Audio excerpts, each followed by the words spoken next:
What is going on, everybody? Happy Wednesday to everyone. A little bit of 49ers Giants pregame. We're going to do a little bit of a wrap up from the Rams game on Sunday. Real quick, before we do any of that, I just want to congratulate Ted on being a father twice, a new Thank son you. being brought into the world. If you want to drop the specifics real quick of what happened. Yeah, our second son, second child, two sons, was born on Monday, 5:28 p.m. Pacific, 8 pounds, 11 ounces, 21 inches. Big kid. And yeah, we've been at the hospital all week.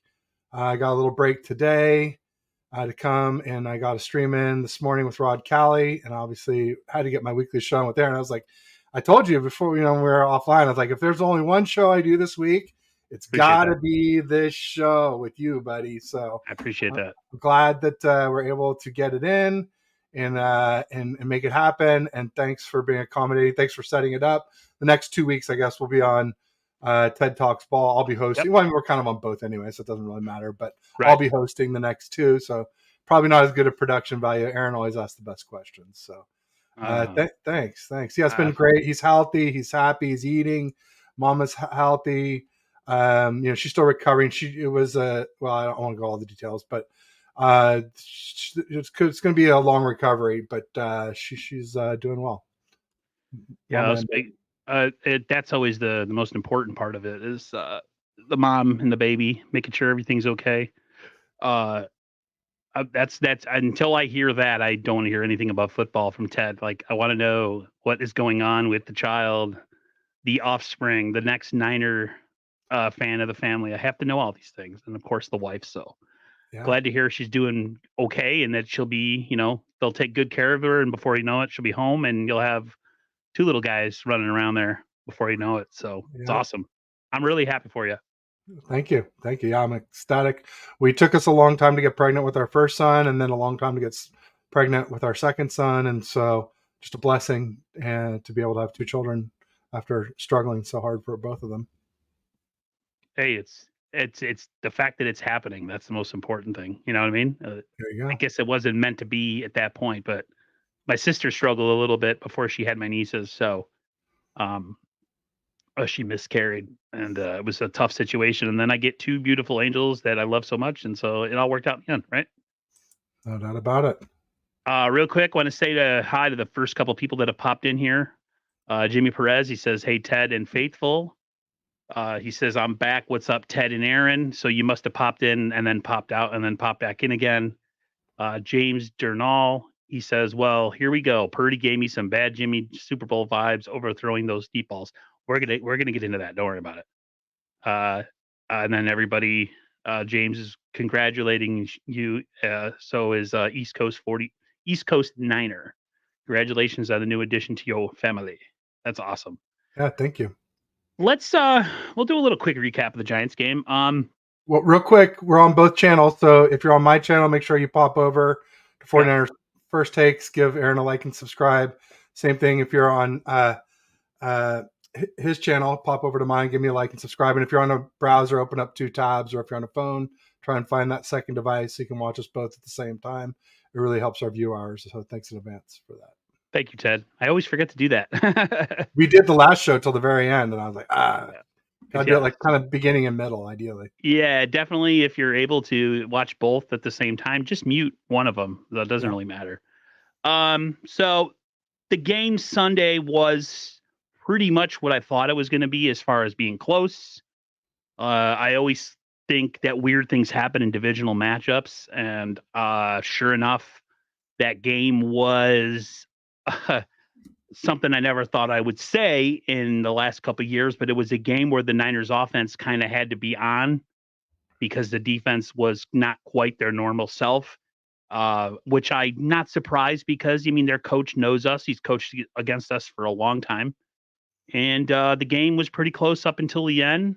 Um, One of the things that I'm sure that everybody wants us to hit on, and I know you wanted to discuss, even though you really haven't said it, I'm just going to bring it up anyways. We're going to talk a little about Brock Purdy. He was pretty average in the game. He made some good throws and didn't throw any turnover type balls, which is always important. You know, I'm a big Brock Purdy guy, but I will say that during the course of the game, I kept an eye on some of those deep misses. And the first person who, of course, who came to my head was Ted. And I understand now what he's been saying. And I never once thought that he was lying. It just, you know, sometimes you need to see things with your own eyes to kind of believe it. That maybe somebody's being a little bit, you know, just trying to be like, oh, I don't know, you know, and saying stuff. So when I saw it in the game, I could see like what you mean about as far as like, you know, they don't take a lot of shots. And when they do, he's missed in camp and he missed, you know, through the off season whenever he had a chance. So I thought he played pretty well, but man, they really could have blown the doors open in this game if he hits, you know, all three of those throws. So elaborate now that we've kind of seen what happened, what you've been trying to say all along, because you were at camp pretty much every single day and you got to see all the quarterbacks do their thing. And you told me 2 months ago that Purdy was the least impressive, at least in camp. And you're not surprised a little bit the some of the misses that you saw in the game on Sunday. Yeah, I mean, in camp with Purdy, there was, there were some things that concerned me with Purdy in camp. One was he threw by far the most interceptions. Sam Darnold didn't throw one until very late into camp, and Trey only threw one, two, or three maybe. But it wasn't just the picks that Brock threw in camp that concerned me. He also threw a lot of pick sixes and a lot of drop picks. And again, you know, an abnormally high number compared to the other two quarterbacks. But then there was more than that too. It was also bothersome that Purdy took a lot of sacks. And maybe the biggest concern, and the one that we're sort of seeing the most now, because the interceptions clearly have, you know, he hasn't thrown one this season. And there was maybe one drop pick against the Steelers. I don't know if you want to call it a drop pick or a PBU, you know, but it wasn't like hitting them right in the breadbasket anyway. So bottom line is, but the biggest thing that concerned me in camp was that nearly every deep throw that Purdy threw in camp was short or long. And people will say, oh, well, he's throwing long. That means he has plenty of arm strength. And that just isn't true, folks. A lot of times people who lack arm strength throw long on deep plays because they don't have any modulation. It's just sort of all or nothing on deep balls. And so they overthrow a lot. And so, you know, basically we saw a lot of the stuff that we saw in preseason and camp came true in this game. So Purdy overthrew Ayuk deep. He overthrew Debo deep, and he didn't throw a touchdown pass in this game. And so I saw the overthrows and underthrows in camp, and then in preseason, Purdy didn't throw any touchdowns. Now, granted, it wasn't a ton of snaps that he took in preseason, but still, these trends are showing up again in the regular season. And everybody said, "Oh, don't worry, it doesn't mean anything." If you remember what I said it doesn't mean everything. I'm not like saying time to panic about this stuff, but it means something. It doesn't mean nothing. And so just kind of like QB wins, they mean something. They're not everything. They don't mean nothing. So, and it's not just the throws that Purdy missed in the game that concern me. You can have bad throws that are caught. There was one in camp because people say, oh, well, Purdy hit Kittle deep in camp. Well, Purdy drastically underthrew Kittle in camp. Kittle made a great acrobatic catch coming back and fell on the ground and caught it.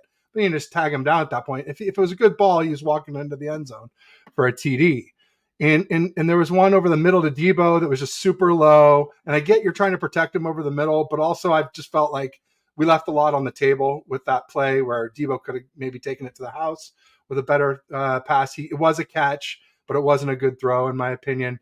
And then some other people have poked at the Debo DPI in the end zone, saying that maybe that wasn't a good throw. That one looked okay to me. I'm not, but the people saying it, I do trust some of them, most of them. So, you know, take that with a grain of salt. It's not just the balls that aren't completed that sometimes aren't the good throws. That's the thing, I guess, to take away from it. Now, obviously, he had a good game. Obviously, we scored 30 points anyway. You know, we had 365 yards of total offense, 206 passing. So whatever that leaves, I guess 169 on the ground. So it's like 56, 44, or 54, 46. Pretty evenly split between rushing yards and passing yards. I mean, yeah, there weren't any big mistakes. I just feel like if we didn't get those 2 interceptions that Lenore and Isaiah Oliver had, I don't know, maybe we lose that game. And to the lowly Rams. That's the thing. It's not But just that it's a close I game. think, but I It's think the they're better lowly than what people Rams. think. Hmm? I think the Rams are better than what people think. Yeah, they did beat the Seahawks week 1, but as we talked about last week, the Seahawks were missing both tackles, and their highly, highly drafted number 5 overall pick, Devin Witherspoon, cornerback, who played pretty well this last week when they did win. So against the Lions, who I have as a playoff team for the NFC. I think with me, I'll come with you with. It's not really a concern yet with me, just because the story hasn't been written yet. This is so early in the season. He can always improve. All quarterbacks can always improve. I do think that his size has a little bit to do with his lack of deep accuracy. But I thought Garoppolo was a really bad deep thrower too, and he was a little bigger. So I don't know if it's just mechanics. They just the way that they throw the ball. I don't know exactly why they can't hit it deep. Um, I'll say this, and I'll give this to you, is that with all that being said, we talked about this off air. He is the first quarterback I've seen in Kyle Shanahan's tenure with the 49ers that trusted him with the ball at the end of a half to drive down the field and get a score. Brock, for all the things he doesn't have, is insanely calm, cool, and collected. And I have a ton of confidence in pretty much all the time. And to me, it's like, man, if you could just get better on the deep stuff, like to me, Brock is like, I have no doubts that he's going to give his best in a game and maybe it come up short. But it's like with Garoppolo is always a worry of like, when is the other shoe going to drop? When is he going to have one of those head scratcher games where you're just like punching yourself because you're like, we should have won this game, and there's like so many mistakes on the field, and the smiling on the sideline, all that stuff. The fact that Brock's beating himself up about the stuff and owning up to it, and to me, again, that's another sign of a guy that I really like. So uh, I'm a pretty guy, so I'm very, very like I don't worry as much with him at quarterback. Yeah, I did see the deep stuff. I did see the misses. Let's see if he can do something to get better at that. Hopefully, because those were there. Those were open plays to be had to score. They were schemed open and they worked perfectly, and he missed them. So, Well, I would say if you think the Rams are good now, well, wait till they get Cooper Kupp back, because they didn't have yeah. Cooper Kupp, and But I think that you has know, a lot to do with him and more to do with the fact that the Niners defense looked a little bit ill prepared, which we'll get to. Uh, it wasn't like an offensive thing that was the problem. It was a defensive thing that really was the problem in the game. well, I It just think wasn't. their offense would clearly be better with Cooper Kupp, who was the Oh, MVP. He had one of the best seasons ever for wide with receiver that in Puka Nakua guy 2021. too on top of it, that's going to be scary. Yeah, yeah, and so I don't know. I just worry about better teams. I do think Purdy will get better. We've talked about this a lot. I mean, he's just what is he? He's 6 months and a week into this rehab, so it stands to reason that his arm will get better, stronger, and he'll get better touch. And and so I hope he does, because I do think we'll need better than that. Yeah. And I beat him up for no touchdowns, but let me give him, just to show that I can be nice. I got a new young son. I can be a little nicer to our young quarterback a little bit, and just say that one of the plays was a throw to Debo that didn't count as a pass because it was behind. It was a backwards pass, but he still threw it well enough that Debo was able to make a play and get a bunch of yak afterwards and get the TD off to the left edge. So I would say, and he obviously sneaked the touchdown. You were talking about the drive to end the half. He had the sneak. It was 4th and 1 at the 1, 4th and goal at the 1 with 1 second to go. And we were down 10-17. I was nervous because we hadn't shown that we could stop the Rams, and our offense was inconsistent. And I was thinking, gosh, kick the field goal, we're down 4, missed the play, and we're down 7. That was, and then the Rams were going to get the ball coming out in the second half. It was a scary place to be a little bit. So I'm really glad the Niners turned it on second half and were able to pull it out for sure. I think to me, it just goes to show you that like every game is super not predictable. Even when you think you should be beating somebody by a crap load of points, it's never a sure thing. I think the 49ers are going to be tested a lot this year because they have a lot of good opponents. And what is it that they make of a true champion is that they are able to win in all types of different ways. Blowouts, come from behind, games where they make a ton of mistakes, games where they don't capitalize like on some deep throws or whatever. And they were able to do that. Now, uh, we'll talk a minute about the Giants, but like they're going into a game where if they were to lose a game with the Giants, that would be a travesty because the Giants are super undermanned. So again, there's a new challenge. Can you come in overconfident and, you know, crap the bed because you think you're going to beat the brakes off somebody and then they end up sneaking out with a win? So, but we'll get to that in a second. One of the other things in this game we could talk about other than Purdy, because I know we'd like to talk about Purdy. It's a hot subject. Gets the spiciness flowing. Ted had some spiciness flowing earlier when he choked on some spicy Thai food or Korean or whatever food, and it A came up through his Vietnamese pho nose. noodle soup. Yeah. Yeah, so I told him he's going to pay for it later on the other end too. So whatever. Yeah, I'm definitely a little red and sweaty, and I had a Yeah, lot of jalapeno, and I he put wasn't some. even screaming and yelling like he usually is. He was already red coming into the chat or to the live stream. Yeah. One thing I'll say is that I thought our defense played pretty poorly in that game. I thought the secondary looked really bad. I thought certain individual players played really well.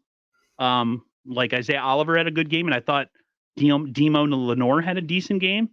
But like Travarius Ward played really bad. I thought at times the Niners were just like, I thought they were going to give up the all-time record to this Puka Kanua or Kanua Pagua, whatever his name is. Like I was Puka pissed. Nakua. Yeah. Yes. What was your Pukachu. take on that? To me, the ultimate thing that I said was, why is Wilkes taking so long to adjust? Like, what is going on here? Like, really? And yeah. So I expound upon that if you may. Well, I mean, it came up today. I had a show earlier with Rod Kelly, as I mentioned, and he was saying about how all our DBs were playing off the ball. And I said, well, Rod, why is that? Why are they playing off the ball? And the answer is because Stafford is a threat to go deep. And so you can't play man to man against him, or else any given play, he could hit somebody and they could take it to the house.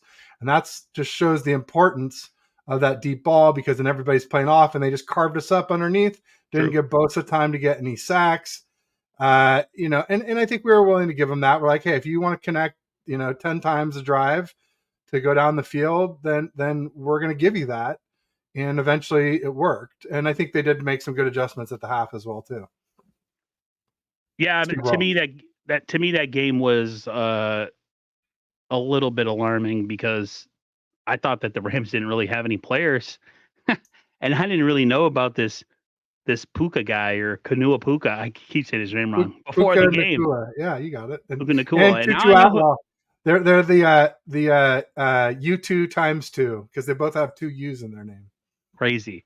Yeah. Yeah, so I was like, oh man, we're gonna eat in this game. We're gonna have some fun in the secondary. We're gonna make some interceptions. We're gonna get some sacks. None of that happened in this game. It was a very it was a very poorly played defensive game. Now, great thing about winning games in spite of what you did wrong is you get to work on them in the upcoming weeks with different opponents. So I did notice that they were doing a lot of short passes, throwing short, rarely went long. And when he did go long towards the end of the game, he threw some interceptions. So in a way, the Niners game plan of letting them, get the death of 1,000 paper cuts in the end worked because the Niners scored more points. And I think I'm okay with that because it proves that the defense doesn't always have to be perfect, which lends itself to me personally is that at least we know now we have a quarterback, regardless of what people say about him, that the defense doesn't always have to carry him because he's making a ton of mistakes. Say what you want about Brock, but in all the games he's played so far, he's had a lot of good players around him. but it's never been one of those games where you're like, man, if it wasn't for our defense bailing us out in this one, we just wouldn't been able to win. Like Brock hasn't shown me the ability to become a little bit overwhelmed with what's at stake. So in that respect, I'm kind of cool with it because I'm like, all right, the offense showed they could score 2 weeks in a row over 30 points. Pretty much every start he's had, it's been over 30 points. So that's a positive to make from a negative situation. So hopefully we can do that against the Giants too, because the Giants they got some problems on the front with injuries and stuff. Let's talk about the Giants game. Are you of the mindset that this could be a trap game just based on the situation being what it is? A team that we should beat up pretty well. Not a lot of weapons on the outside. Starting running back out. Starting left tackle out. Do you feel like this could be a game where the Niners might come out and be a little bit sloppy and not super focused? Or do you think we come out and take care of business? I'm a little worried. I mean, you could always overlook an opponent, especially when you're favored by 10 points, Right. which is a lot. Anytime you got double digits, that's a lot. But I don't think we'll have too much trouble. Yeah, Saquon Barkley, I think, is their best player. And, he's not going to play. He was ruled out today. Dayball was doing some kind of Jedi mind tricks this week, trying to say, "Oh, I'm not going to rule him out till I'm going to Big keep ball him bastard questionable." was trying to play games. We don't fall for that. No. But they got Darren Waller and they have some decent receivers, and Daniel Jones, I think, is a decent quarterback. The thing about Daniel Jones is he's a running quarterback. Yep. So that can force you to spy him, and then that can open up things in the middle for either slot receivers or tight ends if you got linebackers with eyes on Daniel Jones. So yeah, I mean, it's possible, but no, I mean, with Rod Kelly, I did a prediction this morning for 33-16, which is actually more than the 10 points. 33-17, sorry, 16-point spread. Probably a little high, but I think we'll score over 30. The thing is with the Giants, here's the thing. They have a pretty talented roster, and they've just been underperforming. So at any point, they could kind of like come back to life. I just think it's tough without Saquon. He is such a great dual threat running back. I don't know how you do it without him, unless they have some young running back that we don't know about, just waiting to break out. Well, they do have what's his nuts who played on our team a couple years ago. I'm not worried about Breida the Cheetah. No, Breida the Cheetah. He would break big runs, but he couldn't hold up to the punishment. He's fragile, just like as I was telling Mostert's really good with Miami, but it's just a matter of when he's going to get knocked out again. Mm-hmm. So it's guys like that, it's tough to really get behind them completely because it's like they kill it in one game and then they're out. They have a injured groin out 6 to 8 weeks, and then you get them back and they have another awesome game, and then it's he injured his deltoid or whatever. I don't know. There's just always something with these guys, so you always have to the thing with Christian McCaffrey that I worry about, and we'll get to that in a second, is just the overusage because he's been known to break down a little bit. But to me, with the Giants and with the season right now, the way it's going, this team is really well coached. This team's been through a lot of different circumstances, through a lot of different types of seasons with different outcomes, different challenges. So this team's very well prepared. I just don't see them dropping a game to a team they should dominate. I start to worry more about losses as we get into the heart of the schedule, when we start playing the Seattle Eagles, Seattle, the Cincinnati Bengals, Baltimore Ravens type teams. Those are the games where I start to get a little worried and think, we're not going to win them all this year, but it's all about taking care of what's in front of you, especially if it's a team that you should beat. But I always worry. I worry about every game. I think we have the possibility to lose every game. That's just how my negative mind works. I'm always like, oh, this might be the one. Watch so-and-so be right. This guy sucks. And then, of course, he has a really great game, and I'm like super confident until the next game pops up. But so they have no Barkley, and their left tackle Andrew Thomas is out. That was their big draft pick from a few years back. Do you agree that the Niners pass rush needs to eat in this game? We need to see some Bosa revival, or Return of the Jedi, Return of the Bosa. Yeah, I mean, obviously he's over the season on sacks, so that's not ideal. But he was one of the higher rated defensive linemen this last week. So he's doing good things. He's getting pressures. He's getting a lot of attention. I think that's the most important thing, is that Bosa gets a lot of attention. That's going to free up everyone else. So if he gets some sacks to go with it, that's sort of like the cherry on top. Yep. But as long as he's wrecking shop, or at least keeping them distracted to keep him from wrecking shop, then I'm cool with Bosa. And we talked about this. Like, I wasn't expecting him to be 100% till maybe this week, or maybe next week, maybe the Cowboys. So he's still got to get back into game shape. Yeah, he even said it in a press conference that he's getting close to where he thinks he needs to be, but he said that games are the only way to really get the rust off. He didn't really do much of anything this offseason, other than I think was he at the OTAs early on, but he didn't do anything. I forget. And then no training camp, no nothing, just working at home, lifting weights, doing cardio. I just think it's funny though how quickly everybody is just like JJ or TJ Watt, blah blah blah. He's the best player now. He's the best player. He's the best player in the league. It's like, geez, how freaking overnight and like prisoners of the moment are we, because a guy's having a better season to start because he didn't miss any training camp. All of a sudden now Bosa's no longer the guy, and now he's the. I still think Bosa, for what he does and what he does for this defense and how much he matters on this defense, is the best player, best defensive player as far as edge rusher, pass rusher in the league. I don't know if you agree with me. I think you're more of a TJ Watt guy personally. I'm not sure. How would you are you off the Bosa hype train and back onto the TJ Watt train, or are you kind of 50-50 right now? I mean, I've always been kind of 50-50 between those two. Micah, Myles Garrett's kind of in there too. Those guys are all incredible players. Any given week, you can see. I mean, I wouldn't be surprised if Bosa catches up this season. But yeah, starting out with 3 sacks in week 1 for TJ Watt was really helpful, obviously. Also 2 forced fumbles, and he's got 2 fumble recoveries. Mm-hmm. So he's just got all these other stats going with the sacks too. That's just making it hard to ignore right now. But yeah, it's a long season. We'll see what happens. I think having Hargrave there is really going to be helpful. And, we already had Armstead, and, Drake Jackson had 3 sacks week 1. So maybe we'll see him get some more. I think that was a fluke, but hopefully it's not. A little bit.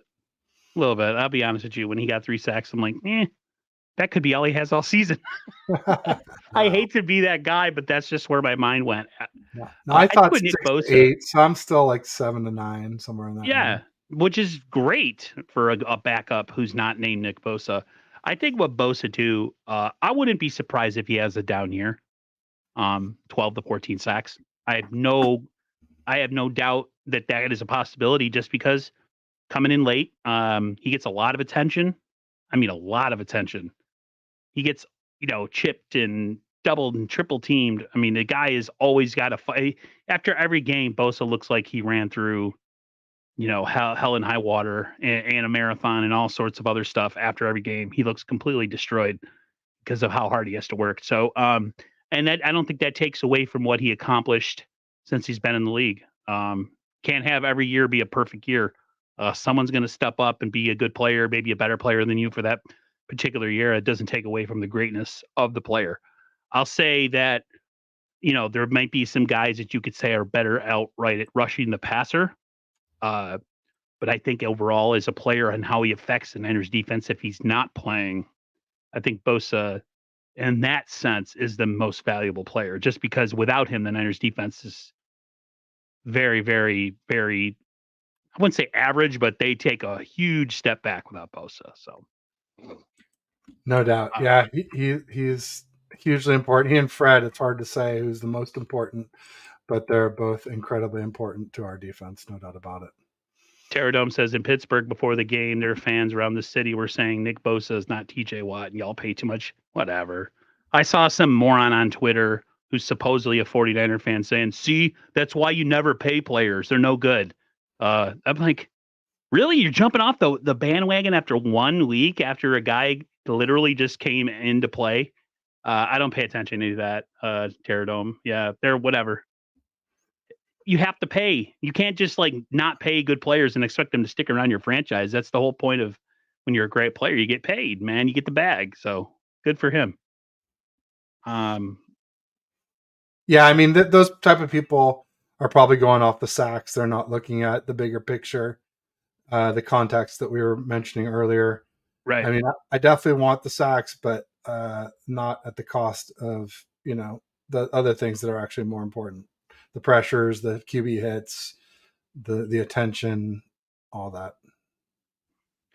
Always drip 805 says we need a shutdown corner, man. Yeah, it's secondary is a little nerve got me a little nerve wracked right now. I know Dante Whitner was talking about the secondary, but we'll get to that in a second. Trying to think here. What were we talking about? Nick Bosa. One of the things about this game that I think is important to remember is we're going against a mobile quarterback, and we always struggle against mobile quarterbacks. How worried are you that Daniel Jones might be dancing around out there? And how much of a prior do you think the Niners need to put on putting a freaking capsule or put a cork in that thing and shut it down, because that causes a lot of problems for the 49ers in the past and in present. They just always seem to have issues with mobile quarterbacks. Yeah, I think he's a legit threat, and then therefore you have to spy him, and then therefore it opens up potentially their tight end Darren Waller is one of the better receiving tight ends in the NFL, or any kind of nickel receivers or receivers running over the middle are going to get a lot less attention because the spy is going to have his eyes on Daniel Jones. So it's real. It's a concern. I don't think it's enough to beat us, but could be enough to keep it spicy and keep it a good game, maybe.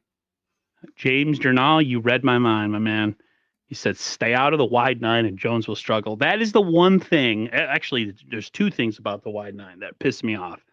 One is mobile quarterbacks and their ability to step up and get, just run the ball straight up the middle. And also in the run defense. This whole thing of, rush the passer on the way to the quarterback, I think is a stupid way to play defense. Like, they go upfield, everybody goes balls crazy to get to the quarterback, and there goes the running back flying right past them. I love Chris Kasarik. I love what he does for people's careers, gets people paid, unlocks people, gets them to their full potential. But man, the wide nine, if there's one thing I hate, is how susceptible it is to the interior run game and quarterbacks that can move, because everybody just blows their wad, goes straight up field, doesn't pay attention, and the quarterback usually either runs through them or around them. So, yeah, it's the good and the bad with the Chris Kasarik wide nine. I wouldn't be mad if the Niners at some point got rid of that particular defense and ran something else. Love Chris Kasarik to death, but I don't know, man. We'll see. We'll see what kind of games they have against this guy. I will throw something at the television if he starts gouging us up the middle. I'll tell you what. Randy Daytona says, mobile my ass. Daniel's going to shit an egg roll tomorrow. I hope he does. Terradome says, should not have cut Deshaun Jamison, better than a few we got on a team. Yeah, the fact that they lost, please help me with this. You know who I'm talking about. He signed with the Quantrez Knight signed with the Cardinals after Budda Baker was put on IR. That's another player that the Niners have lost. They lost Il Manning, with the team that has really big problems on their offensive line other than their starters. Losing Il Manning was a huge one too. So, Randy Daytona says Ward, Oliver, Luter, Demo should be fine. We don't have Luter yet. I would love to see Luter when he comes back. I want to see what he can do. You're right. Once he comes back, it'll be awesome. But the Niners did sign a corner. They signed Anthony Brown. He played on the Dallas Cowboys. He's had a pretty solid career. He's not a bad player. I think he tore his Achilles. And he was on the practice squad, I think, for the Giants, or not the Giants, the Steelers. And then they eventually released him. I forgot. There was another guy, Bradley Roby, that I know they were looking at, but they didn't make the move. So Yeah, a sneaky good signing for the 49ers. Hopefully they don't really need to use him, but if they do, at least he's had some time in the NFL. He's almost 30 years old, so it's not like he's some 2-week rookie that they're just signing off the street for depth. He can actually play. So Better than Drake Kirkpatrick and Josh Norman. oh God, that's horrible. Please don't tell me about that. Um, we are gonna have a game time decision on Ayuk. Um, they haven't really told us what exactly happened. Somebody said upper back, neck, shoulder, chest. Is it more to me? It sounds more like he got a contusion or some sort of because it. There's no like structural injury. They did a CT scan. If you're the Niners, do you play him tomorrow? I mean, I don't, but Kyle, if he can play, Kyle's gonna. I mean, Kyle had him back in during the game when we didn't really know what it was before the CT scans. So now that he's been cleared, other than pain management, I'd be shocked if he doesn't play. If it was me, yeah, I would hold him out. We have enough weapons, to be perfectly honest with you. I wouldn't mind seeing Ronnie Bell get a shot at playing tomorrow and see what he could do.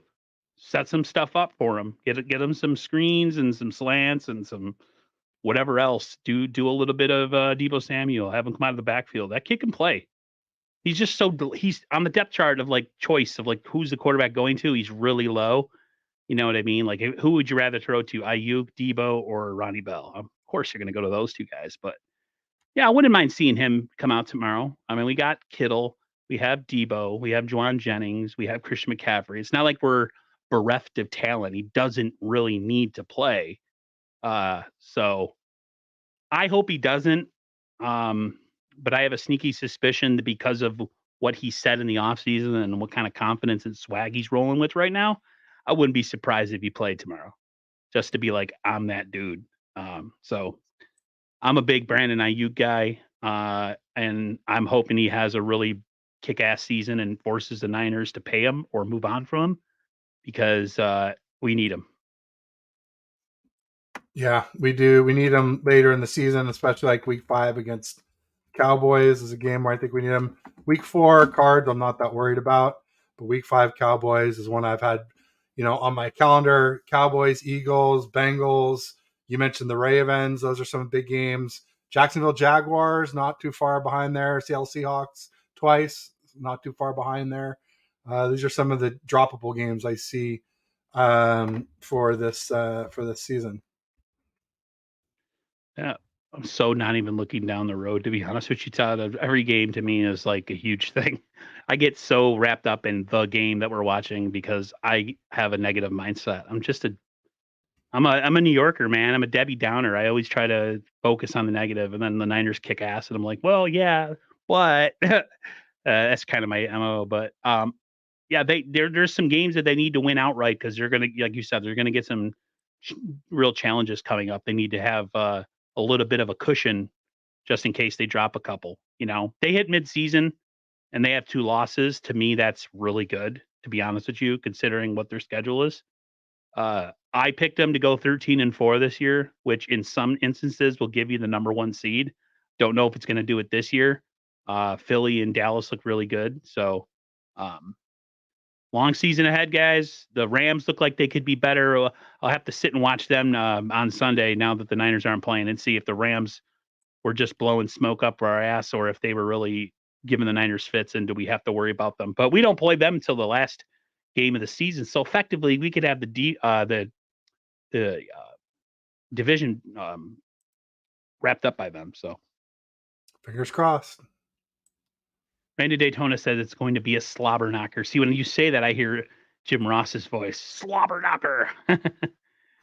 They have some good players. They have Dexter Lawrence is a great defensive tackle. But VT 2022 says the Eagles should be 0-2. Yeah, the Eagles not super impressive so far, but I mean, think about this. They're the defending NFC champion. They're going to get everybody's best. That's just how it works. I'm not surprised. Come back in December, January or no, late November, December with all these teams that we think, oh, they're taking a step back. Oh, I don't know. Like, you got a lot of time. Oh, That's true. this is gonna ruffle Ted a little bit. Yeah. Terradome says Total Sports has Brock Purdy as the 6th ranked QB in the NFL. They just forgot the one. I mean, I'm cool with 16th. But with Ted, it's about the hyperbole. It's about the overreacting and too quick to crown somebody something. I agree on that 100%. There's no way in hell you can crown a quarterback, especially a guy who was the last pick in the draft after almost two handfuls of games. You just can't. It's not yet. Not yet. If he has a really good season and deep playoff run and he's not the reason that they lose, I think Ted will come on board, to be honest with you. If he is the reason that they fall short, Ted will definitely be off board. So I think I know Ted. I've been streaming with him over a year now. So let's calm down a little bit with the hyperboles with Purdy. I love Purdy to death. Ted's more of on just friends with benefits basis with Brock Purdy. So Oh, man. I feel let's so talk. dirty now. You're such a dirty boy. Anyways, one thing we could both agree with has been CMC's workload. I think CMC is going to end up getting hurt if the Niners continue to use him. And even Kyle Shanahan said he didn't really realize how much overusage he's gotten. You think the Niners need to figure out a way to get guys like Elijah Mitchell and JP Mason into the game? Or are you of the mindset like Kyle, where you put your best players out there and can give 2 iotas about who's getting time or who's getting reps? Well, I mean, let me give two answers. Okay. I mean, in the Steelers game, he was out there too long. In the Rams game, that game was pretty close up till, not too much time left in the game. So, yeah, I've got two answers for you, right? I mean, for week one, it wasn't just CMC. I was screaming to get all those cats out of there. Yeah, Trent Williams. so was I. You name it. Kittle was already out, but Debo, Trent Williams, Fred, Bosa, get them all out for the Steelers game. So, yeah, I mean, I hope that. Yeah, I'd like to see more Elijah Mitchell. I'd like to see some JP Mason. I'd like to see, well, those are them basically. I mean, TDP, I would say, but he sure seemed to struggle with pass blocking and no blocking the rock. So I think that applies. If you're not blocking for Brock Purdy, you're not making your way onto the field. Sorry, it's not happening. Always dripping. 805 says Purdy's a good system QB game manager, which is mid-tier. He isn't elite yet. Can be reached. Yeah, can be reached elite status. Got to show more than 1 year. I agree, and I sing the praises of Brock. I think he's a really fantastic quarterback. I just think he's because of his lack of arm skill and size, he's going to have to prove it over a longer period of time. Just because, here's the thing that gets me though. Everybody talks about how incredible of a quarterback the Chargers have with the hell's his name? Who's the Chargers quarterback? Herbert. Herbert's a really, really fantastic player, but he's not a winner, and he's not clutch. Buffalo, their quarterback, really talented, super, super skilled. Purdy could only dream of doing what he does on the field. Not clutch. Why do you think Diggs wants out of there? Because he can't understand how they have all this incredibly great quarterback and they can't seem to win the big games. So Purdy hasn't even gotten to that point yet. So, I mean, just because somebody has the physical requisite skills to be the guy, they might lack what's in here. I mean, look at Justin Fields. A lot of people wanted him in the draft because of his speed, his size, his arm strength, and yet between the years, he's just doesn't have it, and that totally nullifies everything you can do with your body because of the ability or the inability you have with the part of you that actually matters in the NFL, which is the cerebral part of the game. So that's why Purdy's my guy, because Purdy doesn't get scared and he's not nervous, and he just doesn't seem like the game's too big for him. But like I said, just like with everybody else, we need a way bigger sample size before we start claiming somebody's the greatest of or the second coming of or whatever. So, yeah. Well, one thing though, let me just interject a little. Okay. I kind of agree with Herbert, but just keep in mind that the Chargers are always injured, and with Josh Allen, you know, yeah. So you got Diggs, he's elite, but who else is elite on that offense? Nobody. They got no run game. So they have one elite weapon and no run game. Josh Allen routinely, is their leading rusher and accounts for like 90% of that offense. And I'm not going to blame him for not being clutch because he gave his team the lead against the Chiefs with 13 seconds to go and they couldn't stop Tyreek Hill for 13 seconds. That's not on Josh Allen. So I'm going to, I'm not saying you're wrong. I'm just saying it may not be as right as you made it sound. How's that? He barely beat a Miami team last year and then Yeah, got with absolutely boat raced by the Bengals. He Skyler, throws a lot of interceptions for a guy who's quote unquote elite. He's got the most turnovers thrown. Is it him or is it Dak Prescott? Maybe it's Dak Prescott that's throwing the most interceptions. Dak had the most in 2022, but Josh Allen has the most in like the last 3 years, or maybe since he came into the league or something. He has a lot of turnovers. Elite quarterbacks don't turn the ball over like that. Just don't. And I totally agree with always Drip. He says in 2023, when you're being critical about a player, you're considered a hater. Absolutely. I made a comment, and everybody knows I love Brock Purdy. I made one comment in one stream or tweeted one thing to Ted during the game against the Rams. I'm like, hey, Ted, I see what you're saying about the deep accuracy. And I got blasted.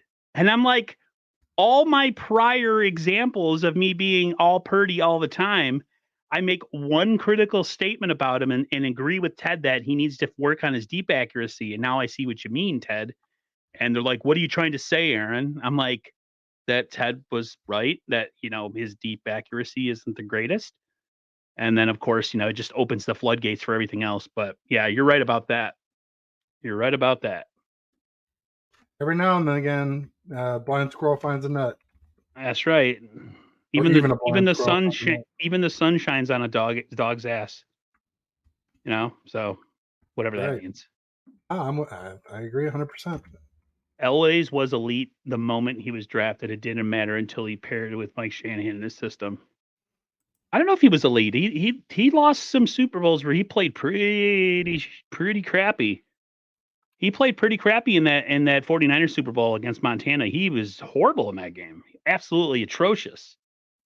And they had a really good year that year too. It was their defense that was the problem, but he played in Super Bowl 24. Elway was ungodly bad. You know what I mean? So, but now when you're going against Joe Montana, it's kind of not fair. But he wasn't. I don't think he. I think Elway was an elite as a skilled player, but as like a clutch quarterback, I don't think he gained his clutch until he had Terrell Davis on the team with him, and when he was paired with Mike Shanahan. I don't think you can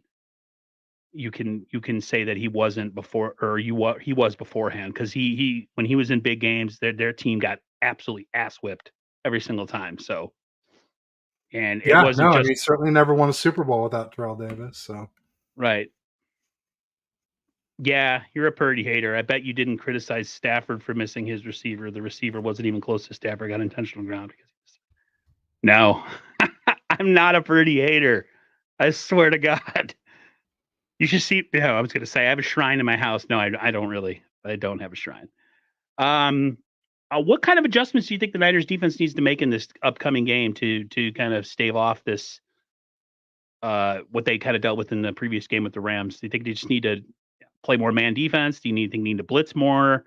Was it just a matter of they didn't want to give up the deep stuff? Is it a combination of everything? Yeah, I mean, Matt Stafford is a much better deep ball thrower than Daniel Jones, and he has,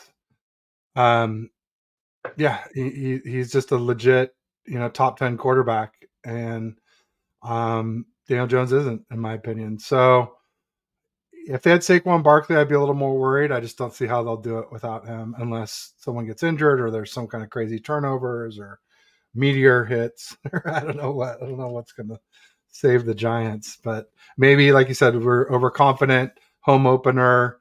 Just I don't know. This doesn't make sense to me that we'll drop this game. Symmetry 7. I like the name, by the way. And your profile pic, you look like a friend that I used to know. Got the same beard.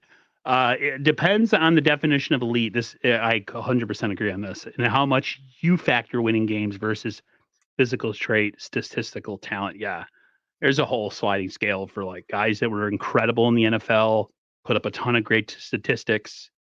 Look great on paper. But then you watch him in a game. Like Dan Marino, to me, one of the greatest quarterbacks of all time, but he was a bad playoff quarterback. He's just bad. He played bad in the playoffs.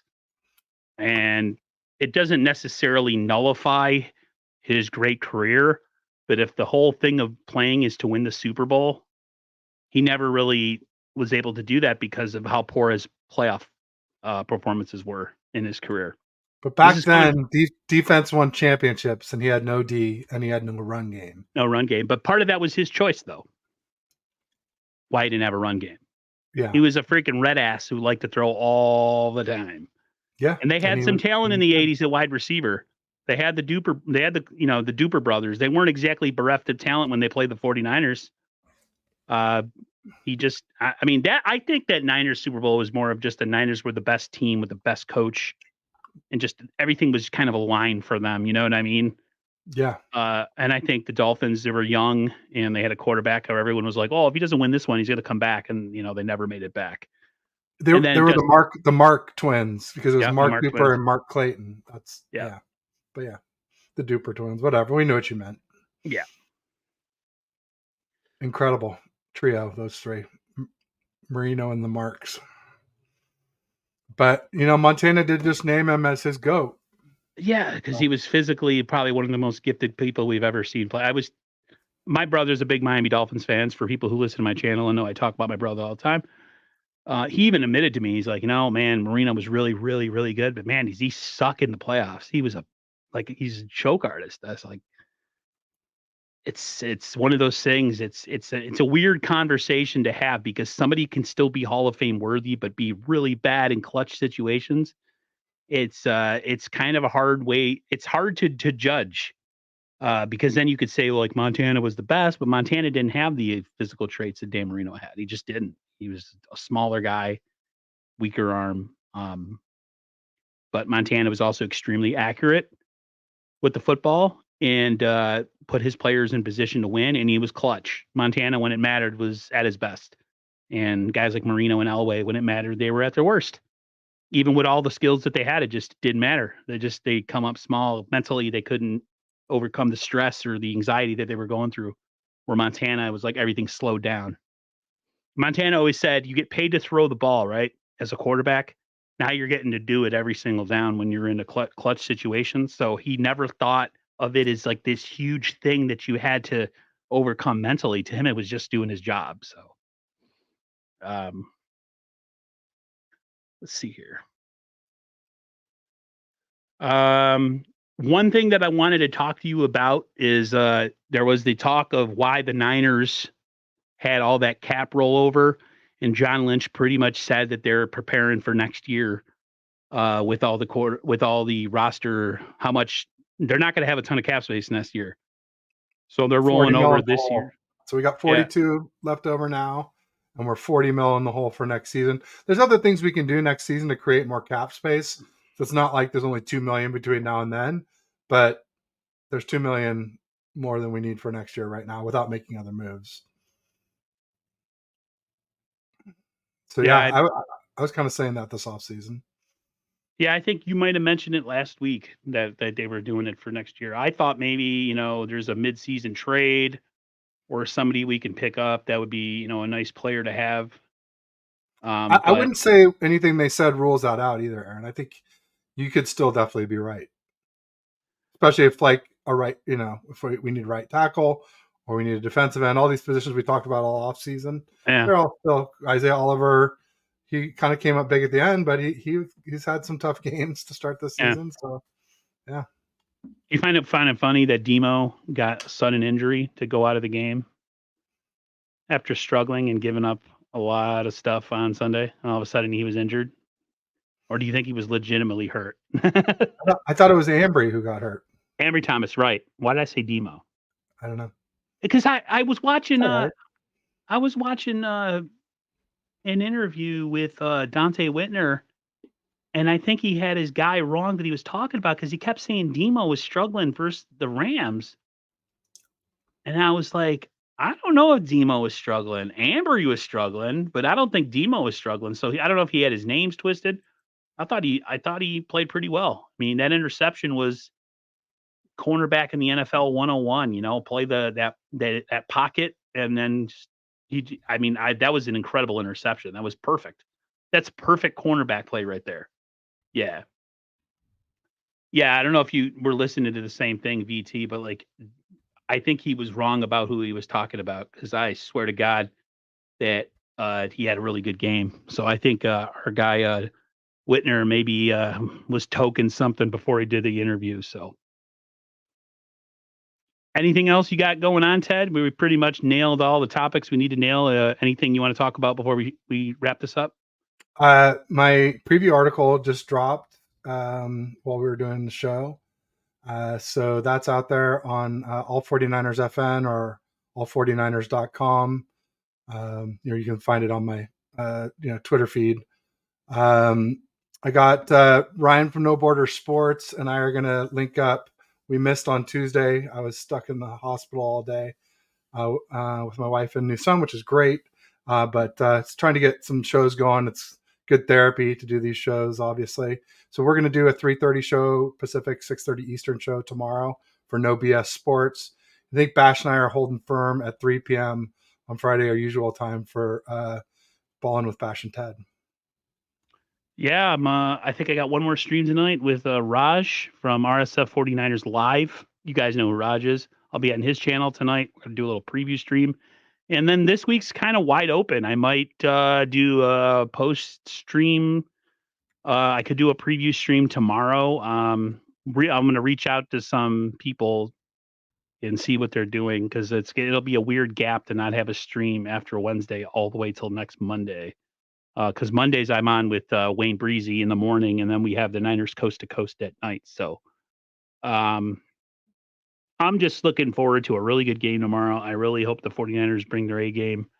I hope it's a game where they're winning by a lot so they could take people out and rest them, and not expose anybody to any injury. Because if there's one thing that can derail this season in a heartbeat is lots of injuries. So, but if we don't get injured, it's we're going to be a really tough out for any team we face. Anybody heard Kruger mention about some Jerome Hargrave? Jerome? Is that what I'm missing out? Is it Hargrave? Javon Hargrave? Or is it I don't know. I don't know what you're talking about. Niners DNA Aussie NFL channel says, congratulations again, Ted. See you Monday. Pedro Burge. I do a weekly show with him on Mondays at 3 p.m. Pacific. That's awesome. Yeah. It's big news, man. Your dad again. Twice, 2 sons. That's pretty kick ass, if you ask me. Sharp called them Jerome Hargrave. Yeah, I don't watch ESPN or whenever any of those networks. Any of those networks that have talking heads, I don't watch. Hargrave, because Shannon Sharp mispronounced his name on First Take on ESPN. Yeah, I'm not surprised. Huh. Not at all. I saw that Jess got to sit. I think we mentioned it last week that she sat with them in Pittsburgh. Javon's parents sat with Jess from East Coast Red and Gold. She's got the connections, man. Jess from East Coast Red and Gold podcast is the ultimate sightseer fan who meets every single high-level player or front office person on the 49ers. I know Bash got a ton of pictures at camp with a ton of people. Bash from 49er Minded. If you guys don't know who he is, he has a channel called 49er Minded. He met a a whole hell of a lot of people at training camp. I'm on the East Coast. I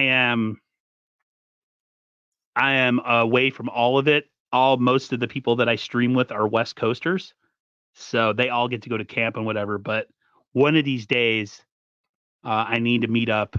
I know the Niners playing Cleveland in a couple weeks. Maybe I make it to that game. I don't know. I've never been to an NFL game in my life, so we're gonna get out of here, guys. Everybody, thanks for coming through and supporting the stream. Appreciate your comments. We'll see you the next 2 weeks. Ted will be hosting, but you'll be on both channels.